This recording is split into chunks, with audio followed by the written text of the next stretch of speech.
இந்த God bless you.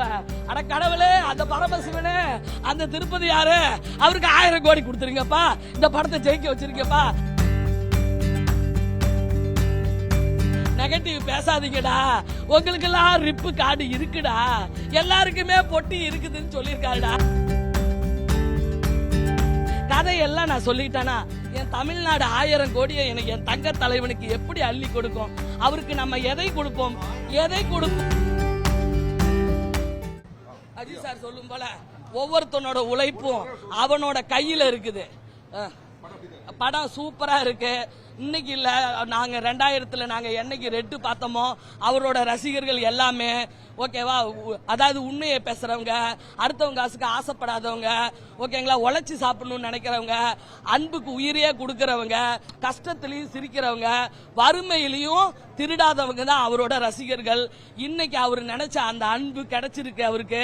இன்னைக்கு எப்படி நம்ம ஒரு மங்காத்தாவையும் ரெட்டியும் தீனாவையும் கொண்டாடுறோமோ, அந்த வெற்றி கூட்டணியில இந்த குட் பேட் அகிலி வந்து மிகப்பெரிய ஒரு சரித்திரம் படைக்கும்னு சொல்றேன். அதாவது கெத்த விடாத பங்கு, கெத்த விடாத. நம்ம வாழ்க்கையில எல்லாருக்குமே ஒரு நெகட்டிவ் இருக்கும். அதுக்காகலாம் நம்ம ஒவ்வொரு தப்பான வழிக்கும் போனோம்னா நம்மளை சார்ந்தவங்க வந்து அதாவது ரொம்ப கஷ்டமான சூழ்நிலைக்கு போவாங்கன்றதுதான் கதை. அவரு ஜெயில இருக்கிறப்ப அவர் ஒரு டானா இருந்து இதெல்லாம் வேணான்ட்டு போறாரு. ஆனா அவரு வெளியே வரப்ப தான் பையனை வந்து தப்பான வழியில உள்ள தள்ளிடுறாங்க. அதுக்காக ரிவெஞ்ச் எடுக்கிற கதை தான் இந்த கதை. எந்த கதையுமே தழுவல்ல இல்ல. 100% இது வந்து ஆதிக் ரவிச்சந்திரனோட சொந்த முயற்சியான கதை தான். கதை யார் எழுதுறாங்கன்னு தெரியாது. அந்த அளவுக்கு படம் அருமையா இருக்கு. ஒரு ரிவ்யூவர் கூட உங்களுக்கு தெரியும், அக்காவை தவிர அதிகமா பேச மாட்டாங்க.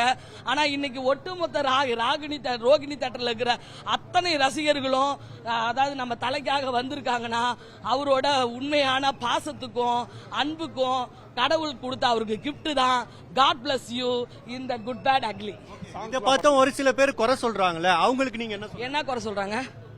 சார் இல்ல, நீங்க சொல்லுங்க. அந்த ஒரு வார்த்தை சொன்னாதான் நான் உள்ள இருந்து எடுப்பேன். இது நிறைய வந்து படம் வந்து கதைக்களமா, அதாவது கதைக்களமா வந்து இது ஸ்ட்ராங்கா தான் இருக்கு. நம்ம இன்னைக்கு லியோவை பார்த்திருக்கோம், இந்த மாதிரி டானுங்க படத்தை எல்லாம் பார்த்திருக்கோம். ஒரு டானு நான் திருந்தி நான் ஜெயிலுக்குள்ள போய் மறுபடியும் நான் அனுபவிச்சுட்டு வந்து நல்லவனா வாழ்றேன்னு சொல்றப்ப அப்பதான் சொல்றாரு, எவ்வளவுதான் நம்ம நல்லவனா இருந்தாலும் இந்த உலகம் நம்மள பேடா தான் பாக்குது. அந்த பேடா பாக்குற அந்த உலகத்துக்கு நம்ம என்னைக்குமே குட்டா தான் இருக்கணும்னு சொல்லி முடிச்சிருக்கிறாரு. இது ஒரு கண்டென்ட் போதாதப்பா, கதையெல்லாம் நான் சொல்லிட்டேனா, என் தமிழ்நாடு 1000 கோடியை எனக்கு என் தங்க தலைவனுக்கு எப்படி அள்ளி கொடுக்கும்? அவருக்கு நம்ம எதை கொடுப்போம், எதை கொடுப்போம், எதை தான் கொடுப்போம்? அன்பை தவிர அவருக்கு நம்ம கொடுப்பதற்கு ஒன்றுமே இல்லை. அதை கூட வேண்டாம், நீ உன் வேலையை பாரு, ஆரோக்கியமா சந்தோஷமா மன நிம்மதியோட வாழ சொன்னாரு. அவருக்கு நம்ம ஒரு நிம்மதியை காட்ட வேணாமா?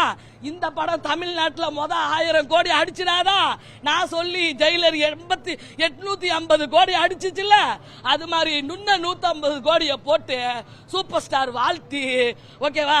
ஏன்னா விடாமுயற்சி ஓடலன்னு சொன்னப்ப கோவம் வந்துருச்சு என்னோட சிவனுக்கு. நான் அண்ணாமலை சிவனை அவரைத்தான் நான் பாக்குறேன் ஓகேவா. அது மாதிரி இன்னும் ஒரு 150 கோடி அள்ளி போட்டு இந்த காட் பிளஸ் யூ. அட கடவுளே, அந்த பரமசிவனே, அந்த திருப்பதி யாரு, அவருக்கு 1000 கோடி கொடுத்துருங்கப்பா, இந்த படத்தை ஜெயிக்க வச்சிருக்கப்பா. நெகட்டிவ் பேசாதீங்கடா, உங்களுக்கு எல்லாம் ரிப்பு கார்டு இருக்குடா, எல்லாருக்குமே பொட்டி இருக்குதுன்னு சொல்லியிருக்காருடா.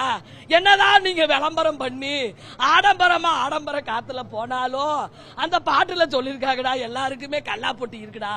கல்லா பொட்டி இருந்தாலும் உங்களுக்கு சவர பெட்டி இருக்குதுன்னு காட்டியிருக்காங்கடா, சவப்பெட்டி ஓகேவா. இதுக்கு மேல என்னடா கண்டென்ட் வேணும்? அவர் காட்டினது எல்லாமே கண்டென்ட் தான்டா. அதாவது டெத்துல கூட கெத்த விடாம பேசணும்னு பேசியிருக்காருடா ஓகேவா. இதுக்கு மேல ஒண்ணுமே தேவலடா. படம் அந்த அளவுக்கு உடனுக்குடனும் துல்லியமாகவும் தெரிந்து கொள்ள சப்ஸ்கிரைப் பண்ணுங்க.